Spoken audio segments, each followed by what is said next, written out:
श्री शिवाय नमस्तुभ्यम हर हर महादेव। दोस्तों 26 जून 2026 यानी शुक्रवार को पड़ रही है ज्येष्ठ मास की शुक्ल पक्ष द्वादशी तिथि। और दोस्तों यह वह तिथि है जो ज्येष्ठ मास में पड़ने वाली सबसे बड़ी तिथि है, क्योंकि ये शुक्रवार के दिन पड़ रही है और इसका बहुत ही बड़ा और विशेष महत्व होता है। पूज्य गुरु जी ने कहा है कि अगर कभी भी मौका लग जाए और ज्येष्ठ महीने की द्वादशी तिथि शुक्रवार को पड़ जाए तो आप लोगों को 11 चावल के दाने का उपाय तो अवश्य ही करना चाहिए।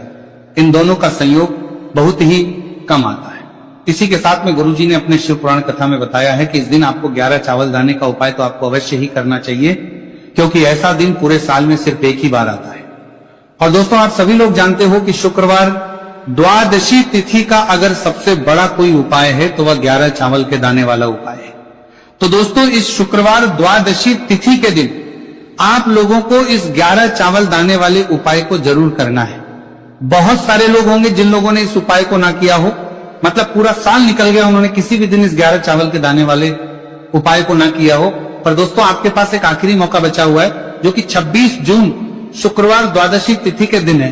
तो इस दिन आप लोगों को इस वाले उपाय को जरूर कर लेना है। भले ही आप पूरे महीने भर इस उपाय को ना किया हो, पर अगर आपने इस ज्येष्ठ महीने की द्वादशी तिथि के दिन अगर इस वाले उपाय को कर लिया तो आपको इस उपाय को करने का वो फल मिलेगा जिसकी आपने कभी कल्पना भी नहीं करी होगी। इसीलिए आप लोग इस वाले उपाय को एक बार जरूर कर लेना है, ताकि आप लोगों के हाथ से यह मौका ना जा सके और आपको इस उपाय को करने का फल मिल सके। दोस्तों यह उपाय पंडित जी ने अपनी अभी की ही श्री शिव महापुराण की कथा में बताया है जी। इस उपाय को आज हम आपको बहुत अच्छे से समझाने वाले हैं। इस वीडियो को देखने बाद इस उपाय को समझने के लिए आपको कोई और वीडियो को देखने की जरूरत नहीं पड़ेगी। तो चलिए दोस्तों उपाय को शुरू करते हैं। देखिए ये ज्येष्ठ महीने के शुक्रवार द्वादशी तिथि के दिन ये इतना खास होता है, इतना महत्वपूर्ण होता है देखा गया है। कभी कभी बड़े बड़े पूजा पाठ अनुष्ठान से जो मनोकामना पूर्ण नहीं होते, वह ज्येष्ठ महीने के शुक्रवार द्वादशी तिथि के दिन एक छोटे से उपाय करने से ही आपकी मनोकामना पूर्ण हो जाती है।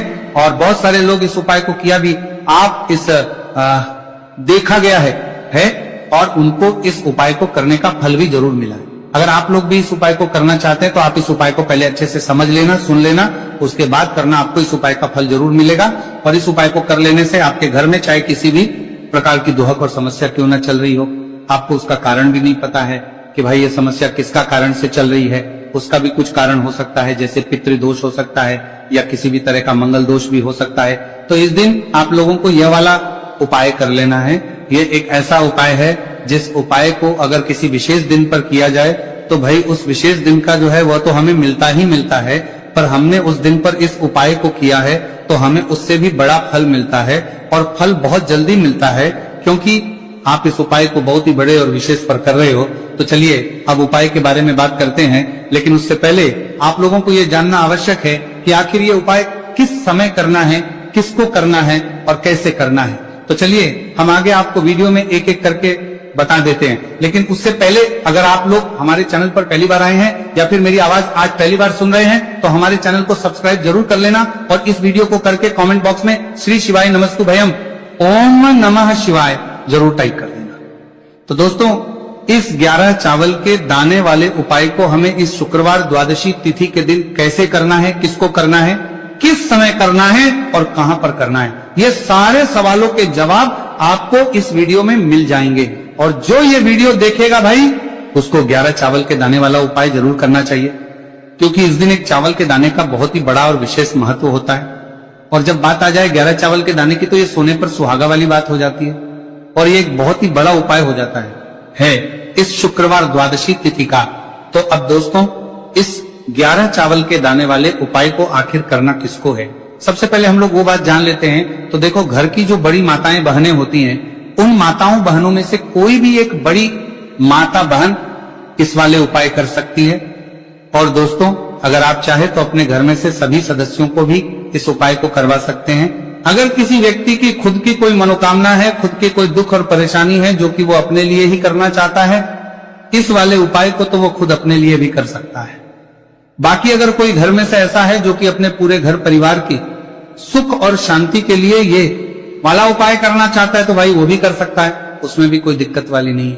कहने का मतलब यह है कि इस उपाय को हर एक सदस्य भी कर सकता है और पूरे घर परिवार के सदस्य के लिए घर की बड़ी माताओं बहनों में से कोई एक माता बहन भी कर सकती है।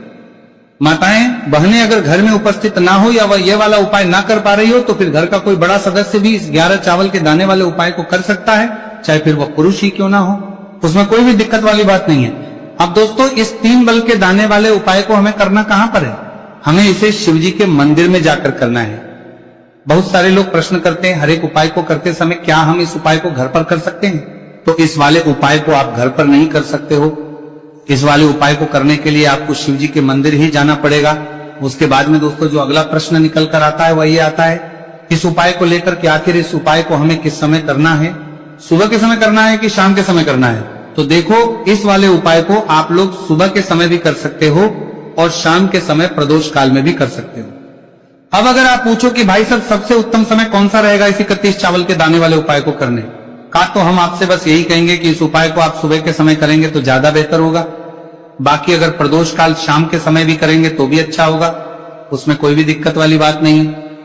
तो अब दोस्तों अगली सबसे बड़ी और महत्वपूर्ण बात आती है, वह ये आती है कि सुबह अगर हम उपाय को करेंगे तो हमें कितने बजे से लेकर कितने बजे तक के बीच में करना है, और शाम के समय प्रदोष काल में करेंगे तो हमें कितने बजे से लेकर कितने बजे के बीच में करना है। तो देखो सुबह जितनी जल्दी हो सके आप उपाय को करने की कोशिश करना।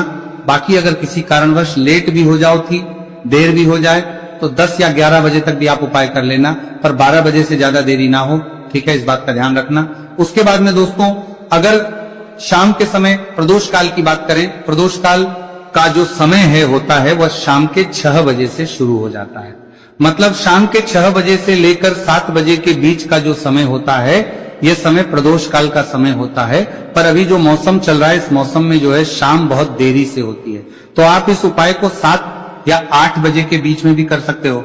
मतलब शाम के 6 बजे से 8 बजे के बीच में आप कभी भी इस वाले उपाय को कर सकते हो, उसमें कोई भी दिक्कत वाली बात नहीं है। अब दोस्तों यहां पर इस उपाय को लेकर एक और सबसे बड़ी बात यह निकल कर आती है कि इस 11 चावल के दानों को हमें लेना कहां से होता है, और हमें इस उपाय को करने के साथ में क्या और कुछ भी सामग्री ऐसी होती है जो शिव जी के मंदिर लेकर जानी पड़ रहती है। तो देखो यहां पर हम आपको बता दें, सबसे पहले आप लोग ये जान लो कि ये जो 3 चावल के दाने वाला उपाय है, सिर्फ और सिर्फ आप उपाय की सामग्री लेकर कभी भी शिव जी के मंदिर मत जाना, क्योंकि हमें भगवान के सामने ये नहीं दर्शा है कि अगर हम भगवान शिव जी के मंदिर आए हैं तो अपने फायदे के लिए आए हैं। तो इसीलिए जो भी पूजन सामग्री है, उपाय सामग्री है 11 चावल के दाने, इसके साथ में आपको पूजन सामग्री भी जरूर लेकर जाना है।